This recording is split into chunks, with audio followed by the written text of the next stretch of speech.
Aloha, everyone. It's Wednesday, October 29th, 2025, and this is episode 583. I'm Jyunmi, and joining me today is Andy, and hopefully in a couple minutes we will get Karl on here as well.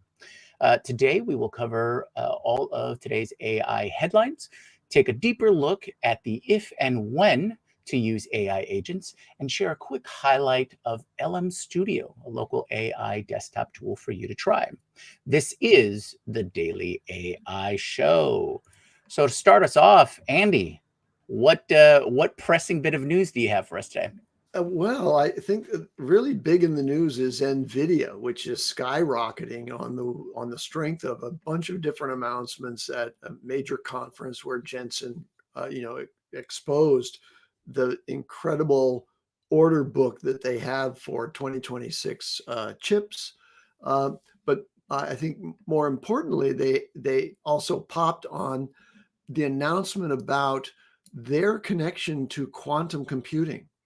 So this has been an area of interest and speculation. Like, how does NVIDIA face off against the ultimate future where GPUs are overcome by QPUs, which would be the quantum processing units that are developed? Well, at this same event, NVIDIA announced all these incredible deals, including 500 billion in projected revenue from its Blackwell and Rubin chips between now and the end of 2026. 500 billion.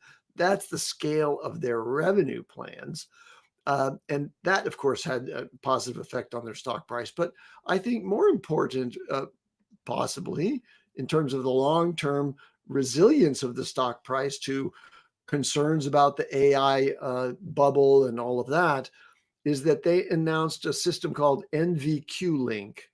And what NVQ Link is an interconnect, a system platform, all the software and the hardware connections to connect a QPU to GPUs to achieve really high performance supercomputing that incorporates GPUs and QPUs together. So in addition to announcing just the plans for that, there were 7 different national labs that also simultaneously announced that they're going to be working with NVQ Link, which is that interconnect system, to power their advanced quantum research. And so the national labs, U.S. national labs, are a center of excellence for quantum discovery.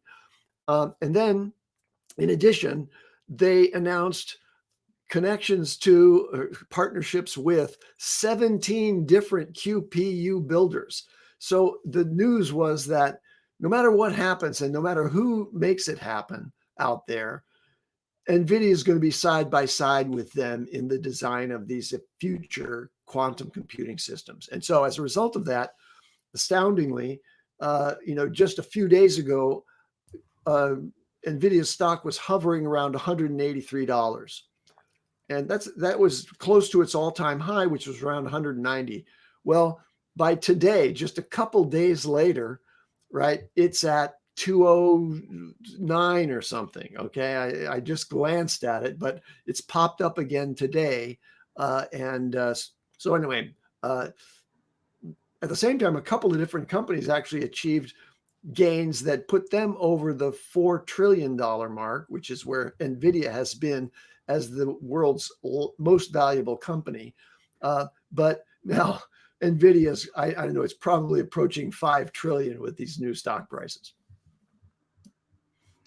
NVIDIA basically had a huge announcement. Jensen went through so many things. I think one of the highlights you were talking about on the quantum side, but in their larger plan for just data centers for their labs, like, isn't one lab getting 100,000 new Blackwell chips? That's where that 500 billion number comes from. And then they also announced that they have a deal with Uber to do NVIDIA powered self-driving car technology. And we spoke about this on the show a few weeks ago, or maybe last week, that NVIDIA actually has a platform approach to a sort of a stack approach to autonomous vehicles, robotaxis specifically, while not being involved in actual deployment of robotaxis. Any company that's building a robotaxi can turn to NVIDIA for all of the software and hardware necessary, and that system is able to practice driving in the simulation systems that NVIDIA hosts in their world model space. Which, so NVIDIA, just an incredible company, unbelievable how they've expanded. Yeah, they really do seem to be like carving out that layer of the AI infrastructure or the AI Yeah. cycle. On a similar note, in terms of big movers making big moves, I wanted to talk about a little bit about OpenAI and Microsoft. Mhm. So, OpenAI said they've completed their long-running corporate overhaul, converting it to a for-profit public benefit corporation. If you're not familiar, it's a profit, it's a for-profit business with stated public purposes. Uh, Now, it remains in control by the OpenAI Foundation. The company also disclosed a refreshed pact with Microsoft, including a 27% equity stake valued at around $135 billion and a commitment to buy up to $250 billion worth of Azure capacity. The new agreement removes Microsoft's prior right of first refusal on future OpenAI fundraising and sets out IP and product rights that the company said will last until 2032. Or earlier, if an independent panel verifies that OpenAI has achieved artificial general intelligence, or AGI. The structure follows years of governance friction and regulatory scrutiny over concentration of compute and data. The differentiators today are twofold: an independent AGI verification mechanism and an unusually large pre-committed cloud spend, which formalize incentives and timelines. So, how this will play out in the future, not exactly sure, but it does seem to be moving in a direction that's both beneficial to OpenAI and Microsoft. So why does this all matter? Governance rights and that massive commitment to Azure, um, it helps supplies their compute and ensures a so much capital that is invested back into Microsoft for their own 27%. Now, independent panel, I don't know exactly if they've lined out what their whole step by step and who's an accepted independent panel and what is that all going to look like. I'm not sure if those details have been announced as of yet, and how will that really play out for both of them in the future. We will see. You mentioned also, just in connection with that reorganization, that this creates a nonprofit that is separate from the profit company, but has obvious relationships. But it has $130 billion of equity at current valuation of OpenAI, the for-profit side. And that's a pretty big endowment, $130 billion. That's one of the most well-endowed private foundation, not private foundation. It is a private foundation, but it's a foundation with a charitable purpose, right? And so there's $130 billion that comes out of the incredible valuation accomplishment of OpenAI, and is now available to do the things that ought to be done with AI to the benefit of the human population, right? So health research, AI safety, all of those things are well funded. And I think that that's one of the great results of this reorganization that we can look forward to, because OpenAI was originally founded with a very a noble purpose, to do AI for the good of humanity, and there's now $130 billion table stakes on that, and so I'm feeling pretty good about that. Yeah, it's good. It's good to hear that that part is still around. That foundation is still around, and it's not just completely gone in the opposite direction. Um, yeah, in the news lately, we've been talking about scientific advances and forward momentum of how AI could be good for humanity. Andy, before I move on to another news story, because we got a couple of them, there's definitely one I want to cover about Adobe. What do you have another news story that you Yeah, I want have to a cover? short one. Yep. There's a fellow who's one of the godfathers of venture capital in Silicon Valley, Vinod Khosla, who, just as an aside, was the VC who invited me to move from the Midwest and my work back in the early 90s in the world of chain store retailing and merchandising, to come out and join a company that was in his portfolio called Excite. And I don't have any. I think it'd be difficult for Vinod to even remember who I am, but I just wanted to say I have great and fond memories of Vinod Khosla, and he's a major thought leader in the world of venture, and he did something quite compelling. It was recently announced by Donald J. Trump that he wanted to take and is looking for a 10% stake. I think he achieved a 10% stake in Intel, right, for the US government. Now, what Vinod said is he thinks that the US government should take a 10% stake in all public companies. And when I say take, I mean every public company in the United States has to give the government 10% interest in its value. And this is Really? part of the restructuring of our economy, so that 10% stake allows the government the resources to provide services to the human population that's going to be disintermediated in the economy, right? So we talk about this where everybody's going to lose jobs. How are you going to be paid? Well, universal basic income is one way. How do you pay for that? Well, instead of having a larger tax on corporations, every corporation, he's suggesting, give 10% of its stock to the US government to fund that kind of resource to the human population. I think it's kind of brilliant and quite controversial, obviously, when he was making this announcement at TechCrunch Disrupt. And he's definitely disruptive in that notion. But I found it very interesting, and I think it represents that some of the people, at least in Silicon Valley, are not purely focused on their own aggrandizement, but rather thinking carefully about how do we do this in a way that helps the broader population.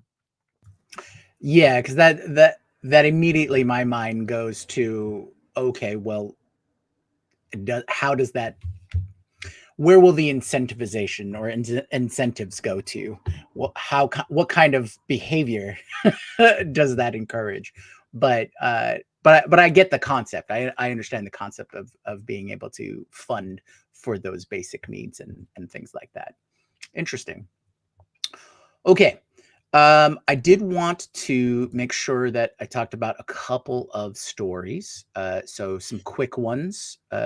First of all, is Anthropic is partnering with the London Stock Exchange Group, or the LSEG, and they're bringing their essentially licensing LSEG's data to include pricing, FX, macro indicators, and analyst estimates into Claude for Claude users to use. So if you are in the finance world, LSEG is a big player in that, and having that kind of information available to you through Claude and being able to do financial analysis tasks and duties built into Claude is probably a pretty big get for them. As well as a little bit of AWS news.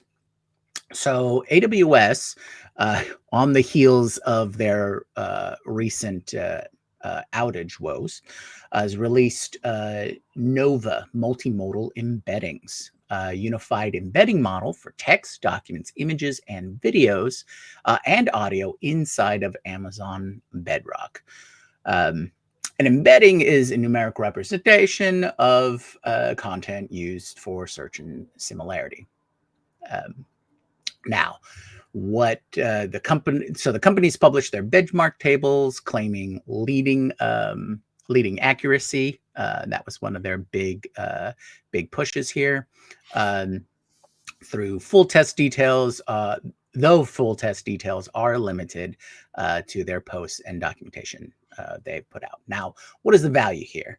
So AWS, as a big cloud provider and services provider, they offer Nova offers one embedding space for mixed media instead of stitching together separate models and indices. And I'll get into a little more on that when we cover LM Studio. So this can simplify pipelines, reduce drift between modalities. This is something that Google and Meta have also done, and the other companies like Cohere. And then the big piece of news, well, from my perspective anyways, is the Adobe Max conference that's going on right now. So over the next few days, every big company has their big conference or convention where they, announce all of their upcoming products. And we are in the right time. Fall is the big AI news time. So Adobe Max has talked about, they've just released their new Firefly image model, number 5.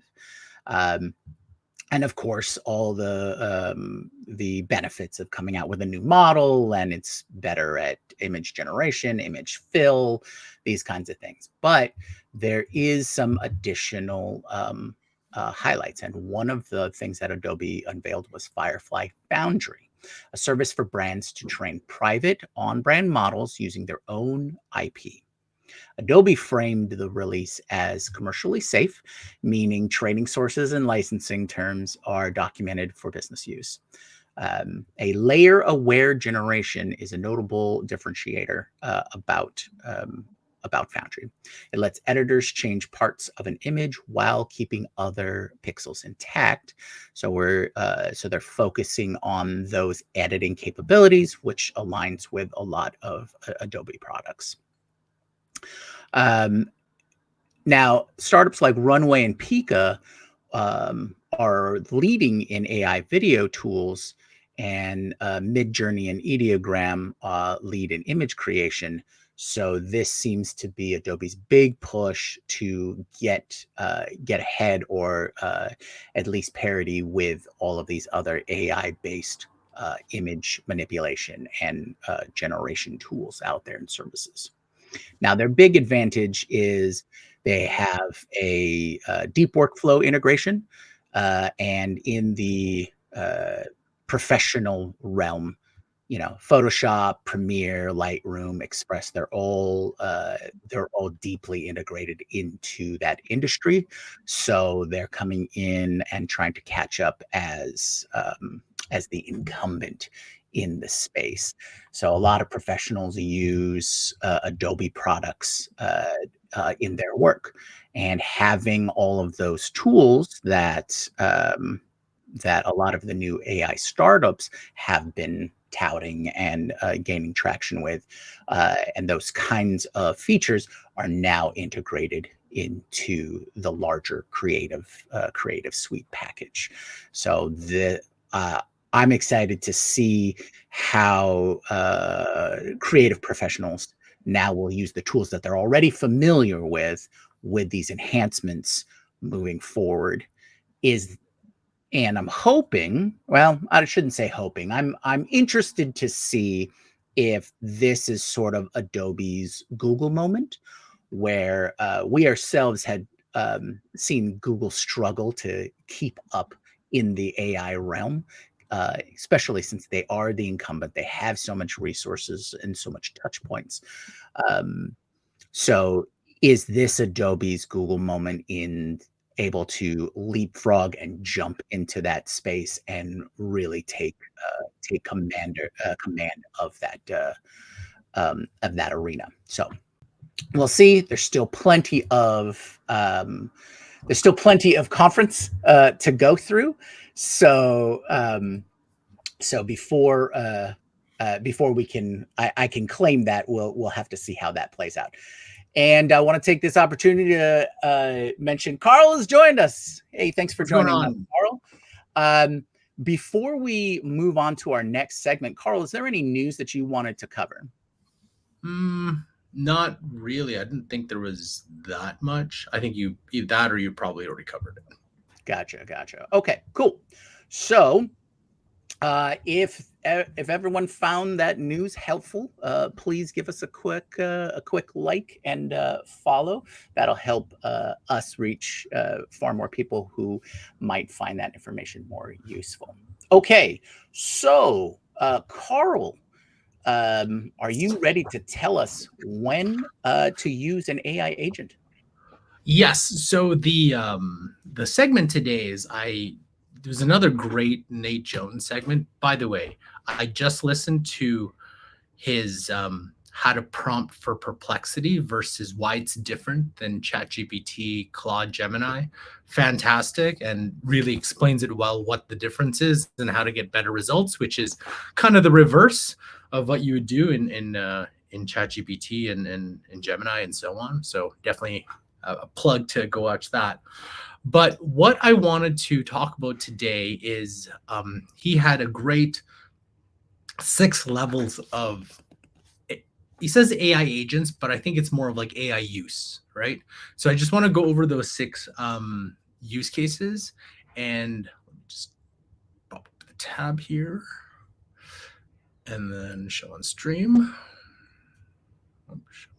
Okay. So, and I actually built this into my presentation. So and I think most people are outside of the our AI bubble.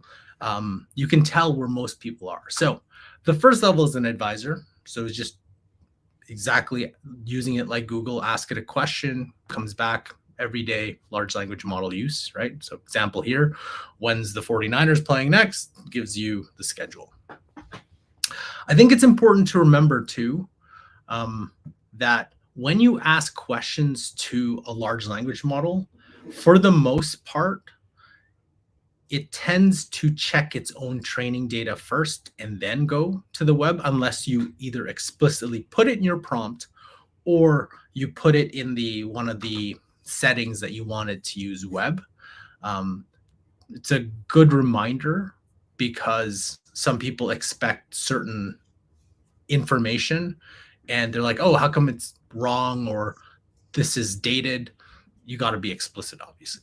Just I thought it was a good reminder for many people. Second one is Copilot, right? Not to be confused with all the other terms of Copilot, but he mentioned it while you're working on something. So for example, if you're using Canvas and say you're creating some sort of document, you can edit in Canvas, or if you're using GitHub Copilot or Claude Code, it's working with you at the same time. The next one is Tool Augmented Assistant. So this is where a lot of times when we go to our clients and prospects, when we showcase the capabilities of a variety of large language models or other use cases, this is where people's quote unquote minds are blown, because they didn't know you have access to a lot of different tools, right? So web search, reasoning, deep research, coding, image creation, video, right? Connecting to your applications. So majority of the work is actually can be completed. Well, we've noticed about 60, 70% of daily tasks back office tasks, things that you do at work, a lot of it can be solved with chat assistant plus tooling, right? I don't know if you two agree, or anybody else in the chat agrees, but for our, just the amount of businesses we've gone through, a majority of people are in here, and this is enough for them to complete the task or do more extraordinary things in their jobs. So the fourth one is structure and workflow. So this is where you start getting, if there is a structured process, repetitive, this is where you can, things like make, N8N, and even if you use, let's say, agent mode or like some sort of prompting, but then you can schedule the prompt to run over and over at the same specific time. So this is if you have very structured flow and then humans review at key checkpoints. Number 5 is semi-autonomous. So AI handles the end-to-end, but the humans handle the exceptions. I thought the example of this would be something used like Blend or Vappy, customer service. The in terms of voice agent answers the most repetitive questions. I know some people build some of these using N8N or Make.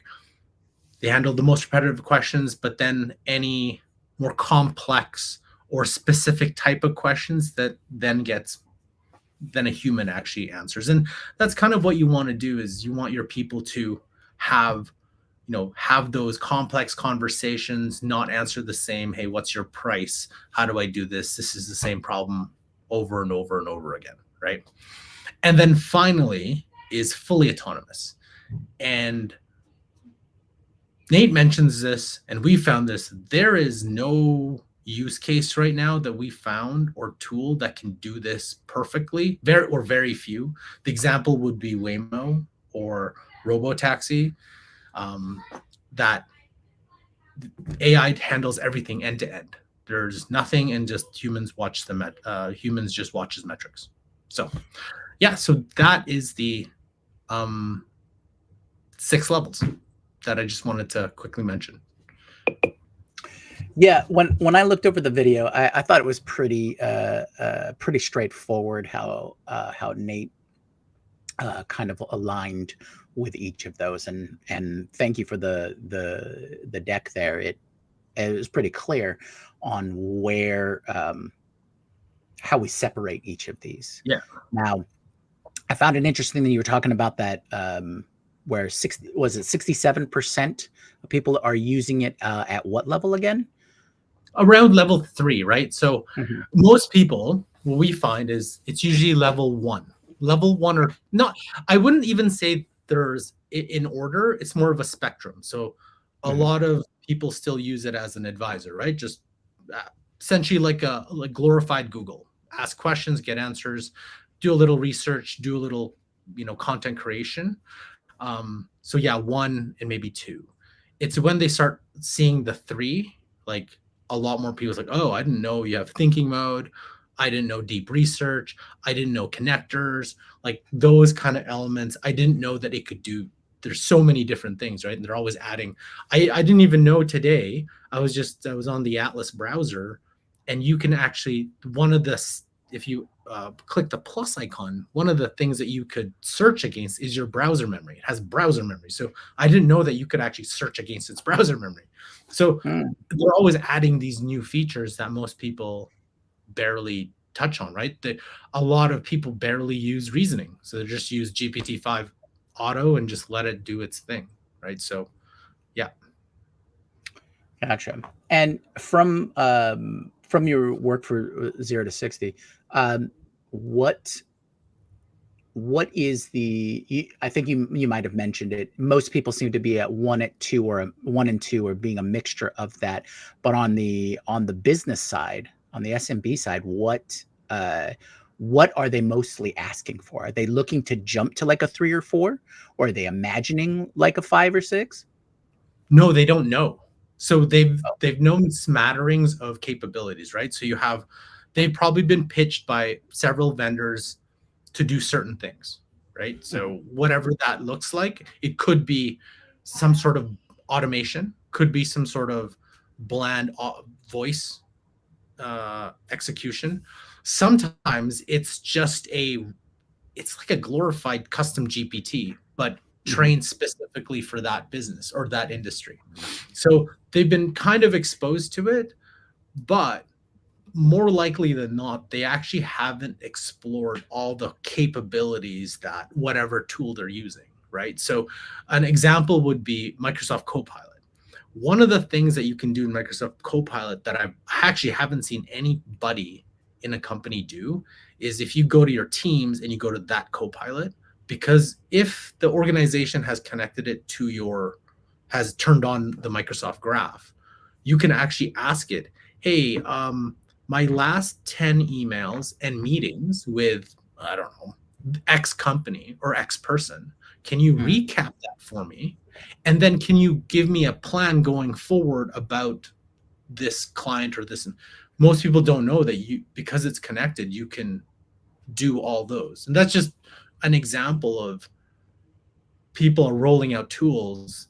They have 1 or 2 training sessions, but people forget. And then obviously the tools add new features like Excel agent, or if you're using ChatGPT for business, you've now got like, I don't know, barely anybody I know uses Canvas in ChatGPT. There's usually nobody uses that. They're like, what is that? So there's that. And then even voice, very few people actually use voice mode to go for walks, or even voice mode just in general. So like what I mean. Yeah. So it sounds like we're still in the awareness phase of the bell curve. I know we've been doing this for a couple of years, so like for me, my personal assumption is that we're ready to hit the past early adopters, but it does sound for like the majority of people we're still in the awareness phase where people are just understanding or trying to understand what the capabilities are, and moving on from there. Yes, and I think that's a big piece, is that we always, when we start our presentation, we all go, okay, there are gaps in AI. And what do we mean by that? So there's 2 gaps. The first gap is the number of people who use AI daily versus those who use AI infrequently or not at all. So there's that gap. But then there's another gap where people who use AI regularly or daily, but then those who actually know and use the full capabilities, there's that gap too. Because when we, let's say, for example, like we were at a meeting, most of the meetings goes, okay, who here uses AI daily? Pretty much the whole room, right? Then we go, okay, who here pays for it? Not 2 or 3 people, we pay for it.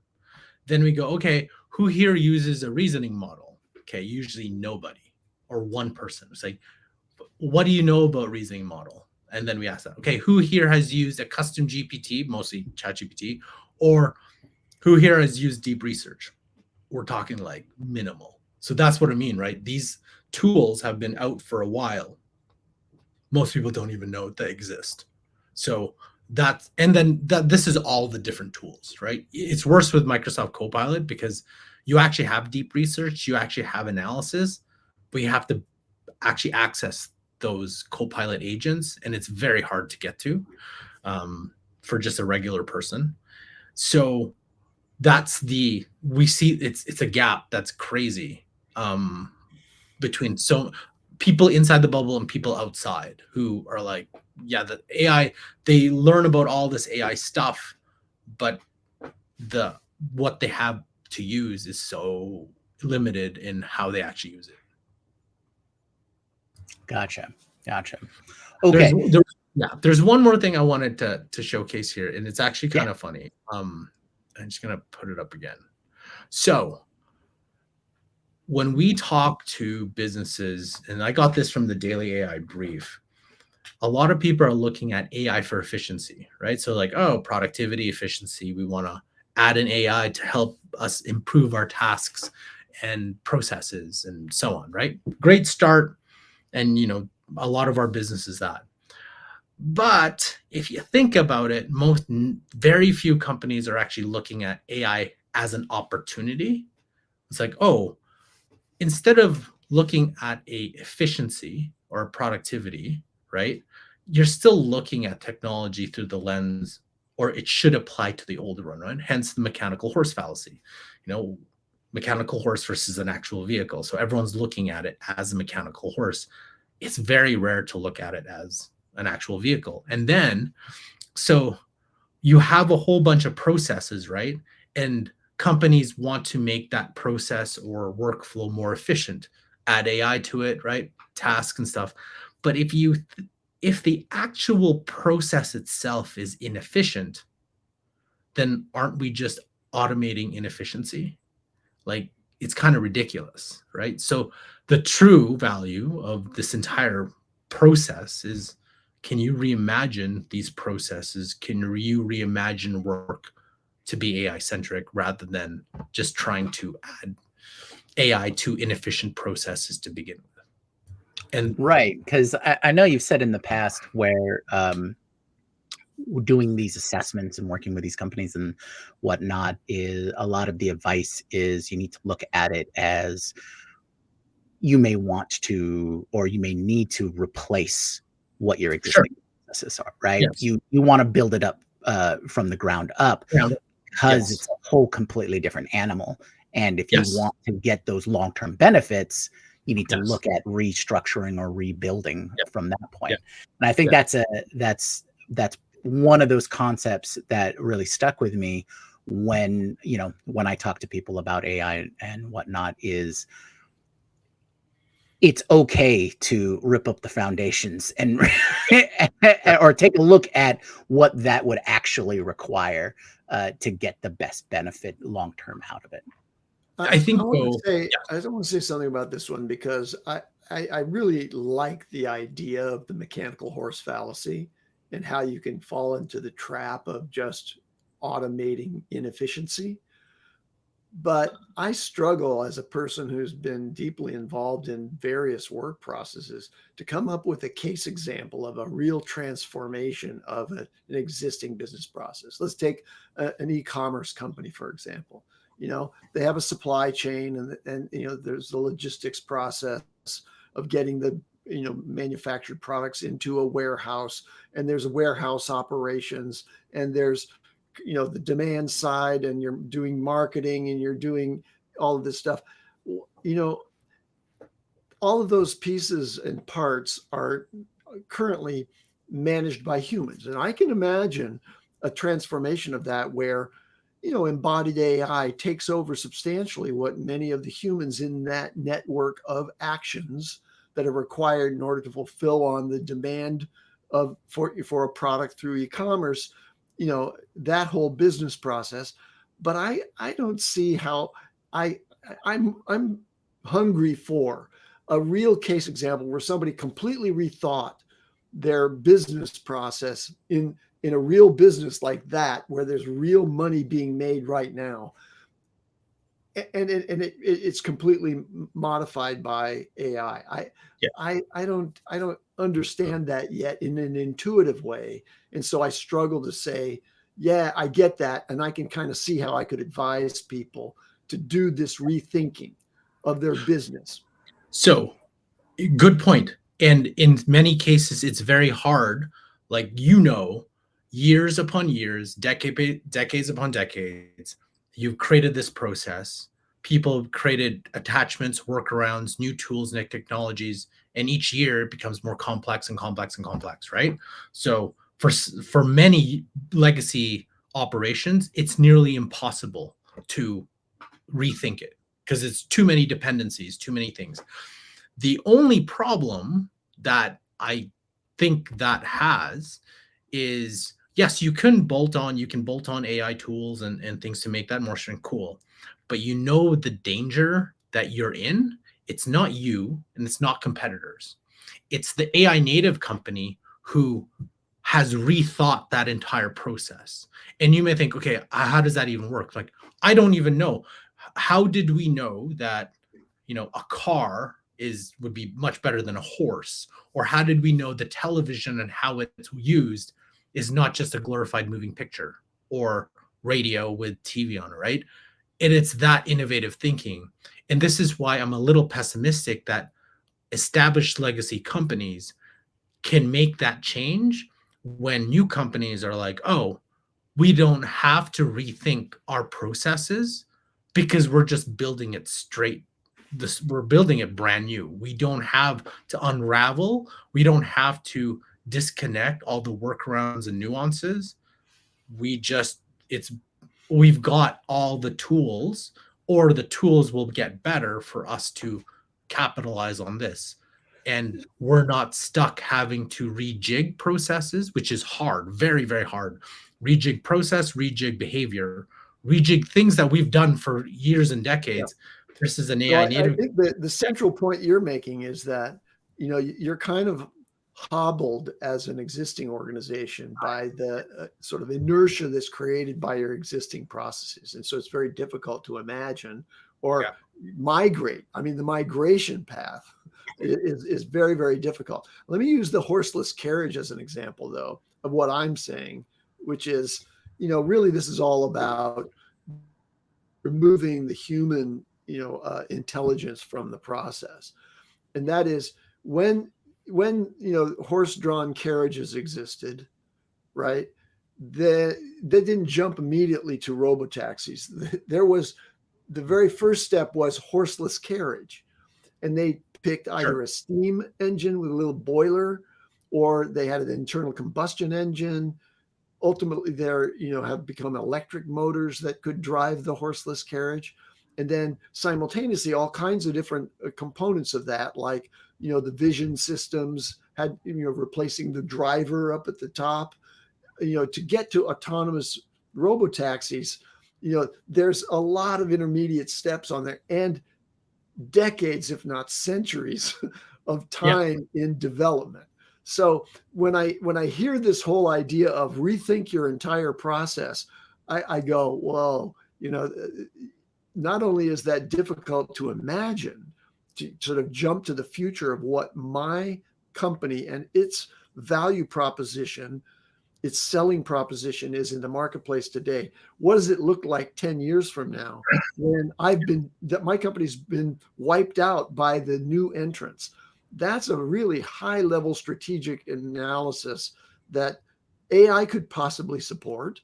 Right. Yeah. So one of the most important steps of implementation of AI inside an organization would be to assist in that imagination process, because AIs are pretty good at that, right? Because they have a really broad view of all the different possibilities.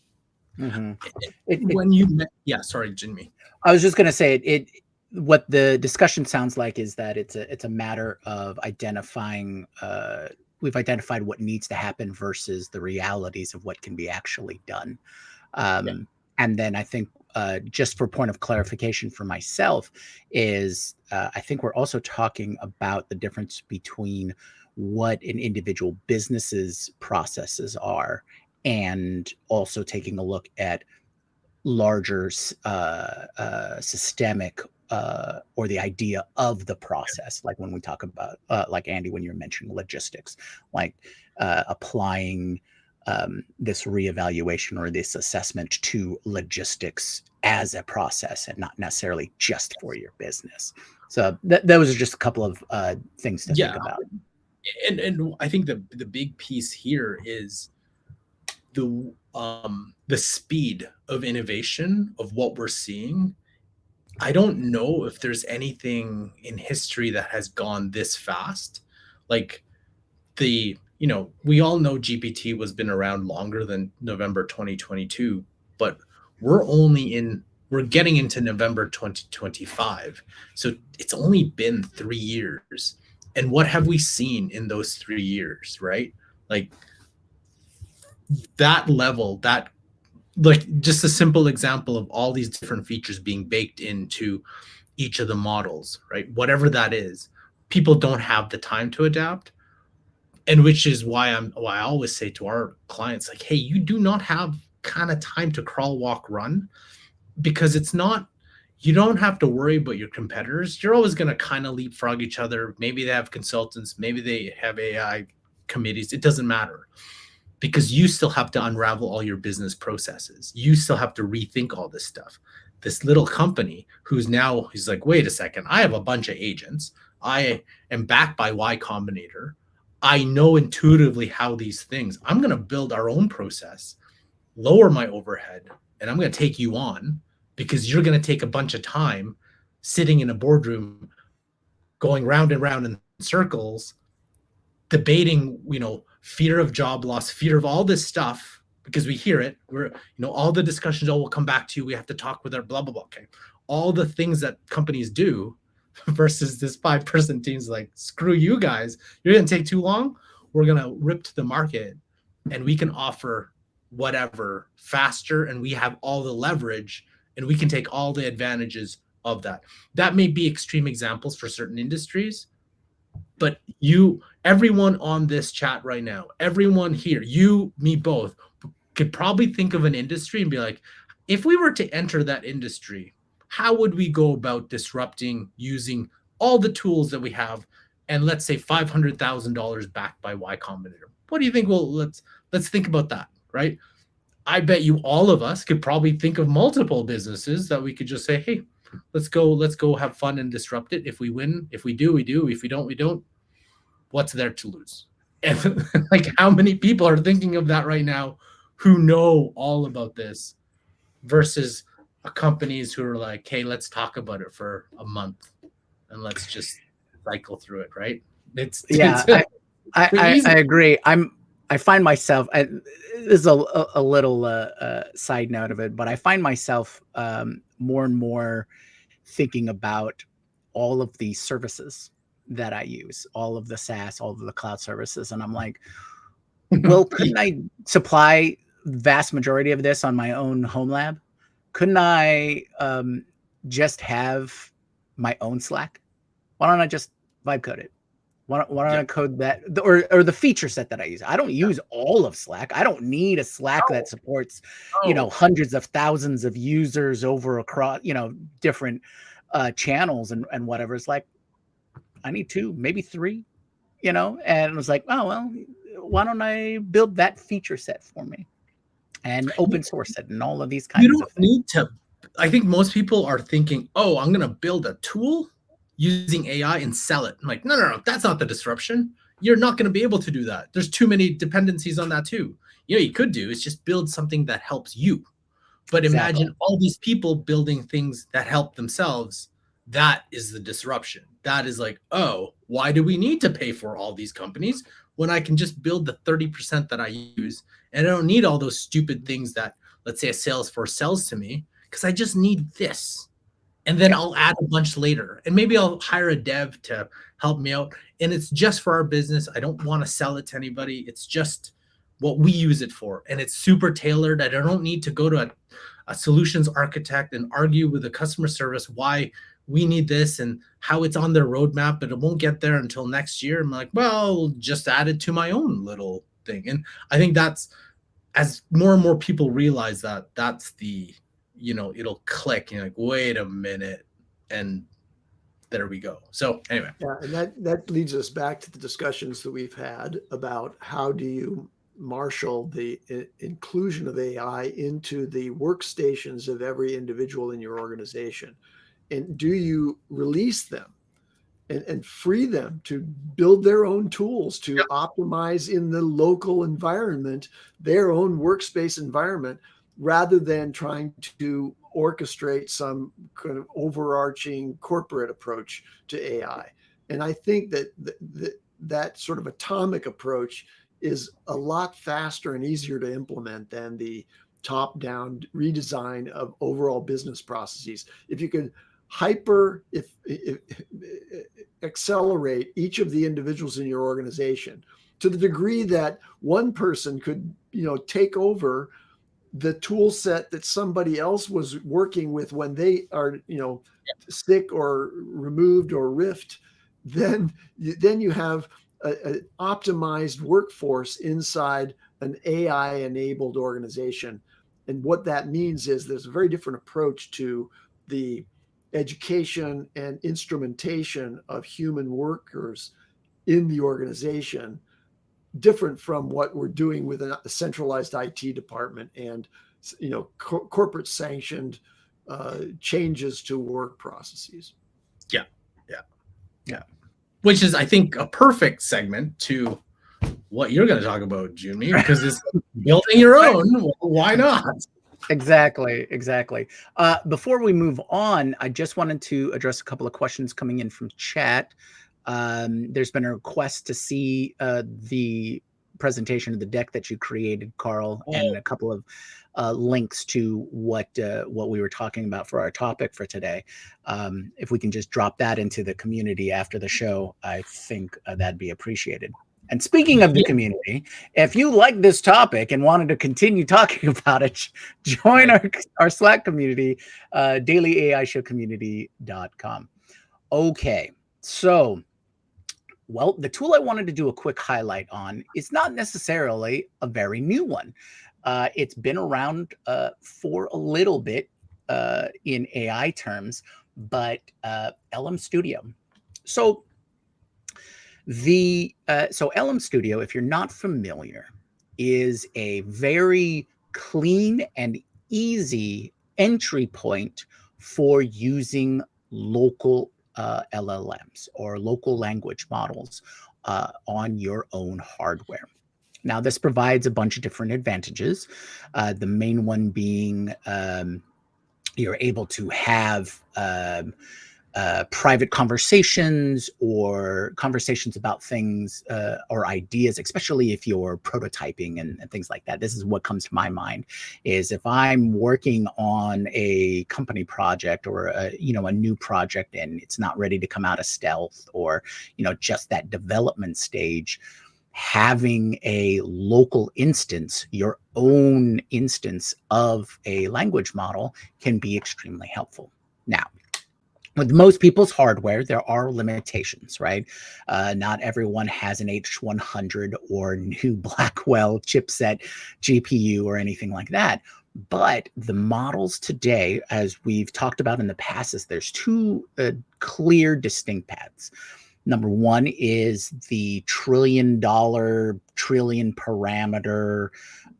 gobs of huge amounts of data type of LLMs that we see from OpenAI, Anthropic, Google. And on the other side are focused, tightly integrated, tightly created, smaller language models.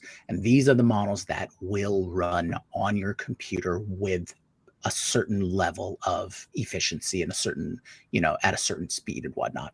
Now, for me personally, if I've crafted a super prompt and I want some, elaborate session or generation to go on, I don't mind if it takes a little longer. I don't need a response in 5 seconds because I'm using these models to really churn through some long-term process. But you can use models even for your, your day-to-day advisor level questions. Now, the nice thing about LM Studio specifically is, again, like I said, it's low barrier of entry.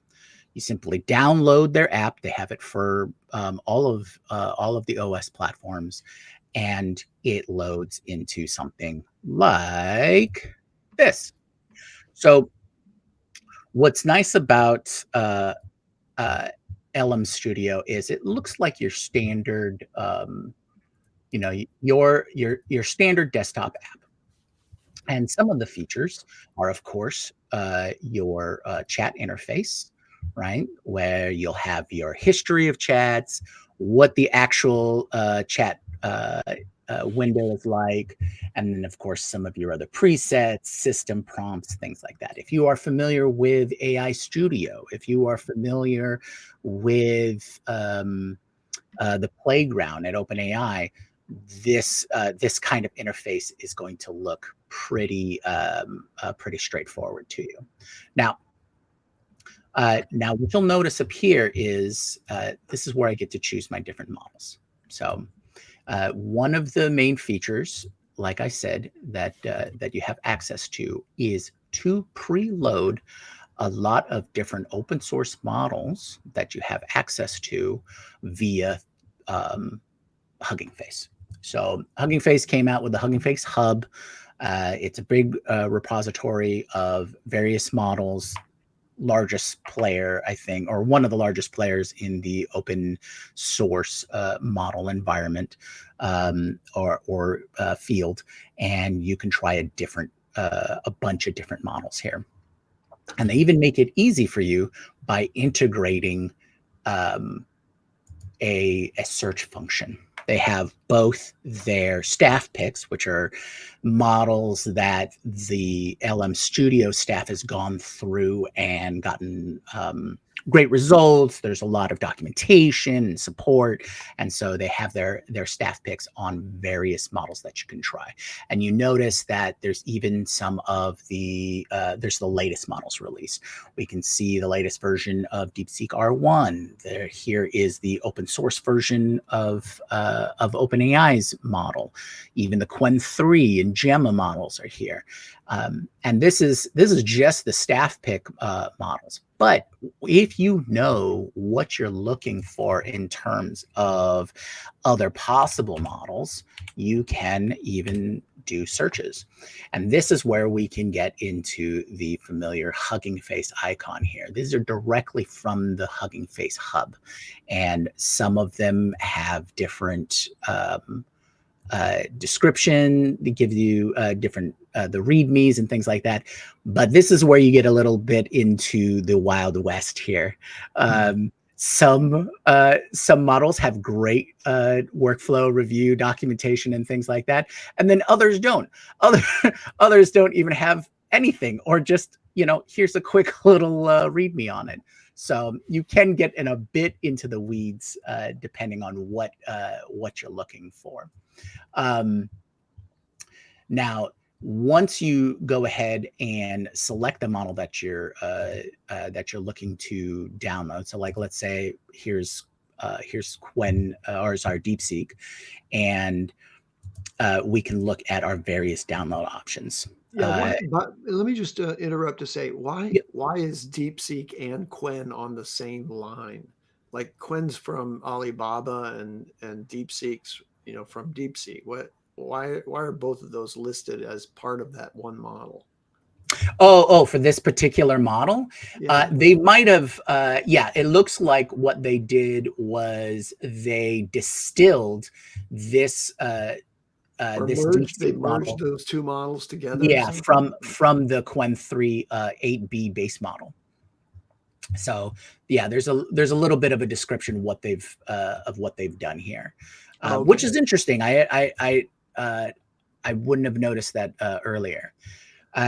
So like I said, this you can, if you're really interested in model testing, this is also a great way to enter into the model testing side of things as well.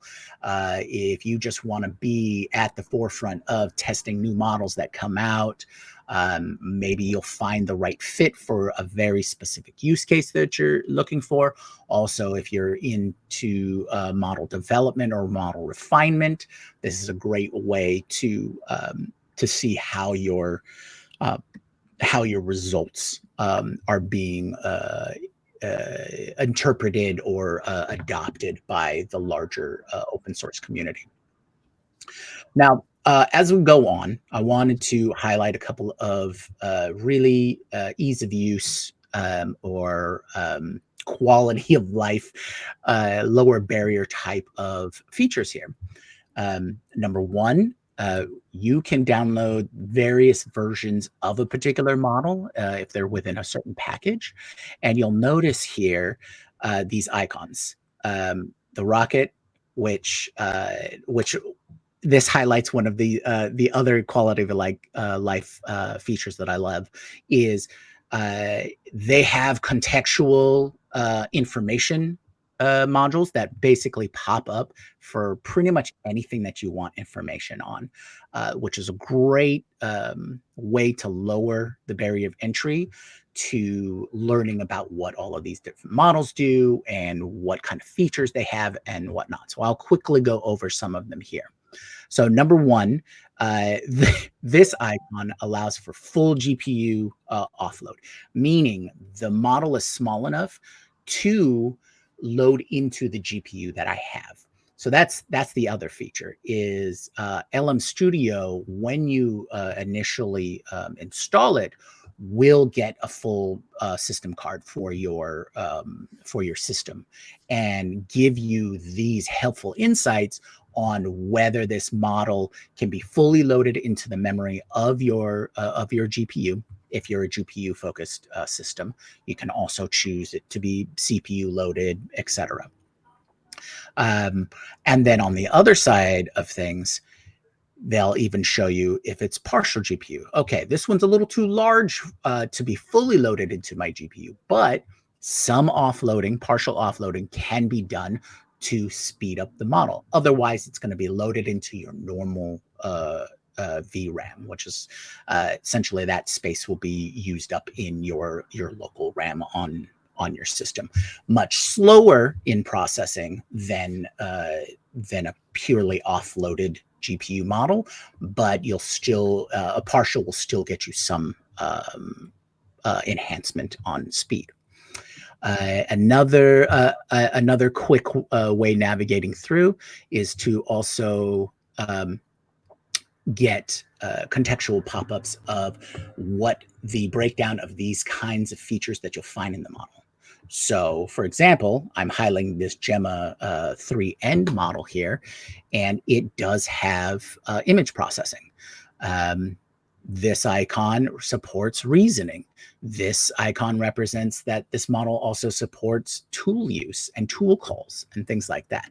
So it'll give you insights on ways to easily navigate what kind of features you may be looking for in any particular model.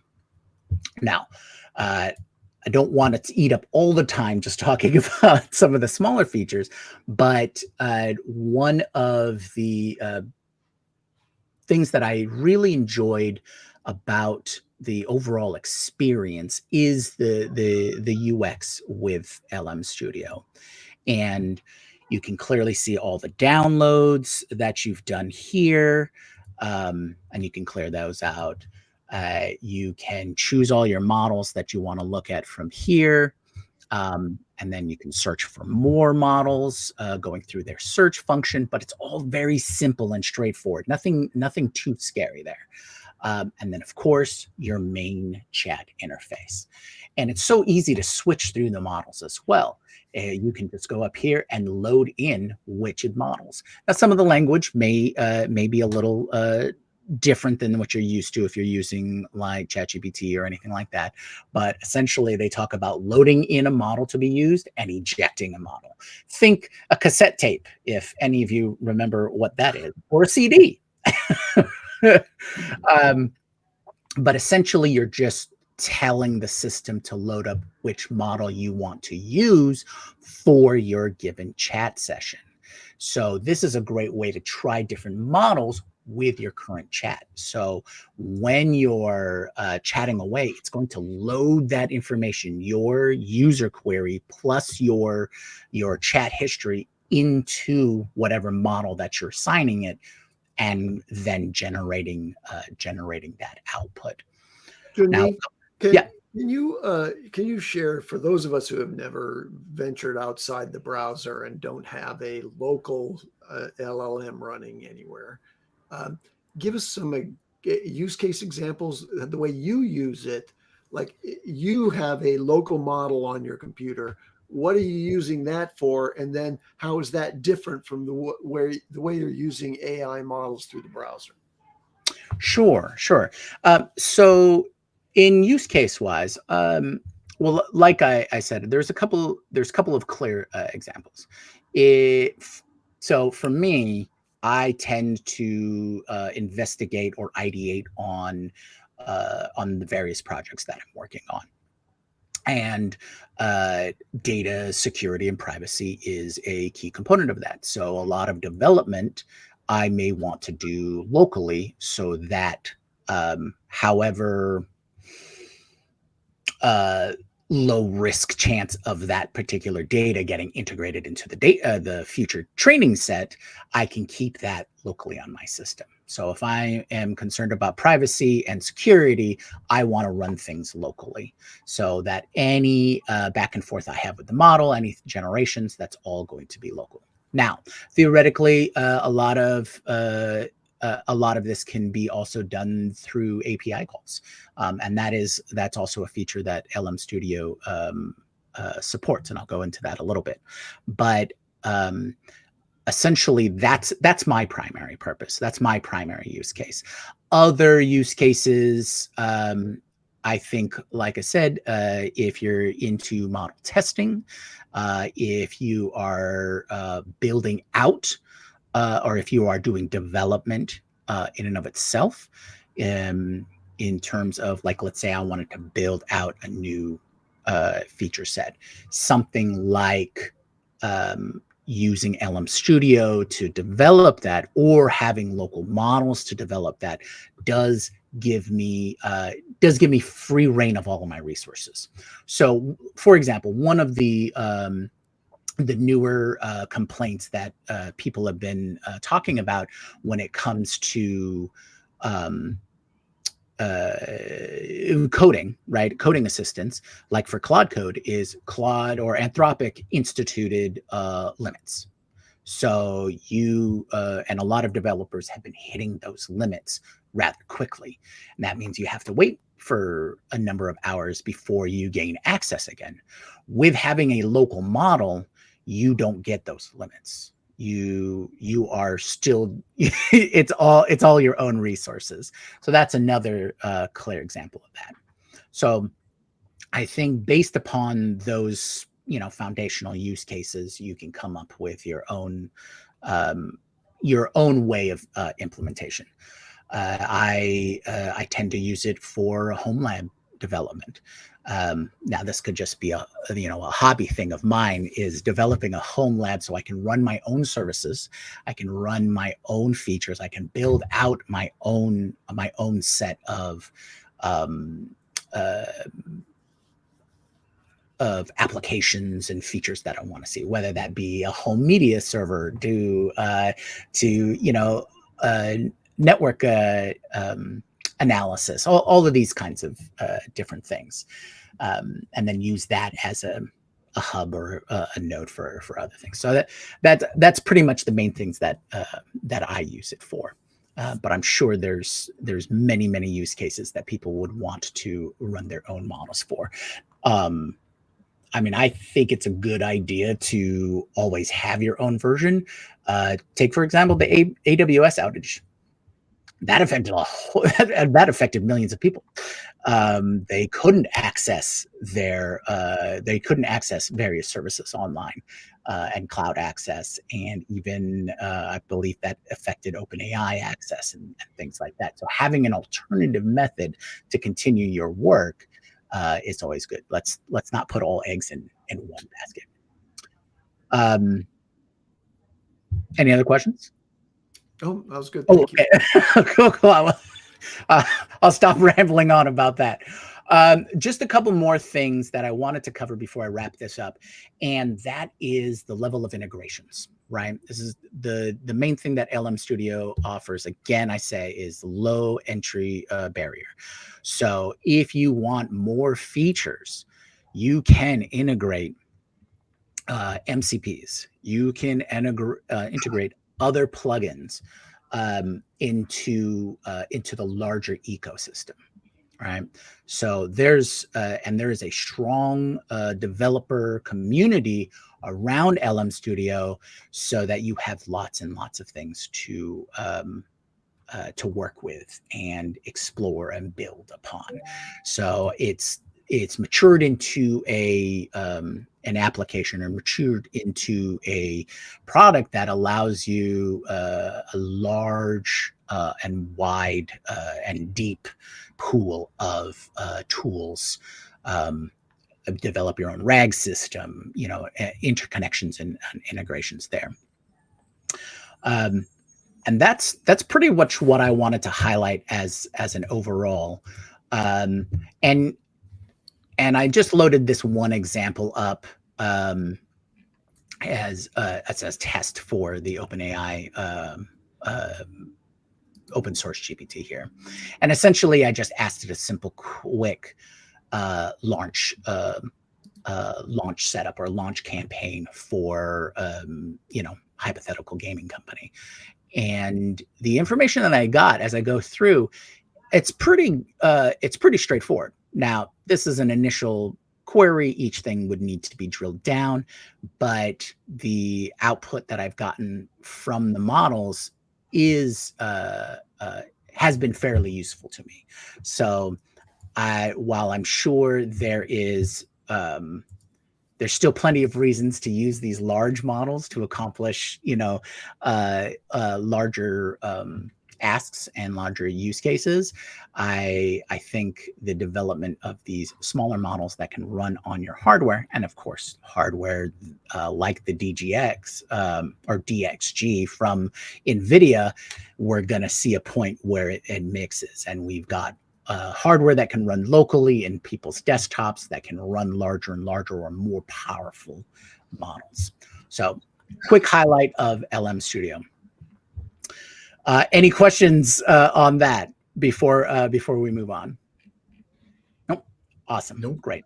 I hope everybody enjoyed that highlight of LM Studio. Like I said, it's been out for a while, and it is not the only one. You might have heard of Ollama and some other open source tools that are similar.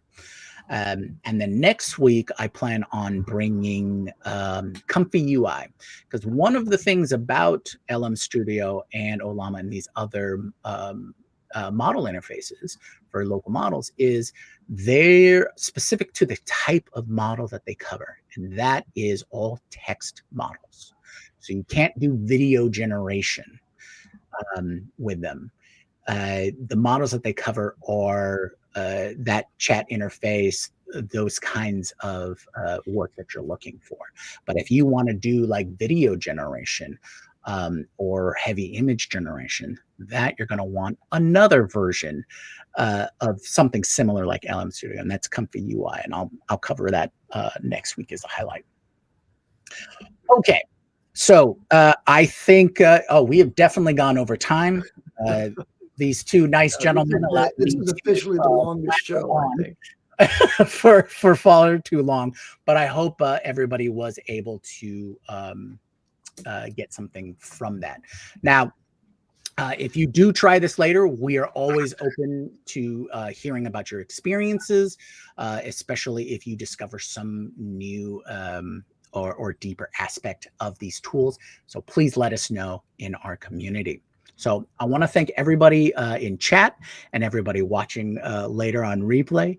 If you want to keep this discussion going or let us know about what you're working on, please join our Slack community at dailyaishowcommunity.com. If this was helpful, please consider subscribing. Please make sure to hit the subscribe, like, and bell and all of that, and so that you'll be notified when our next episode comes up. So until next time, aloha.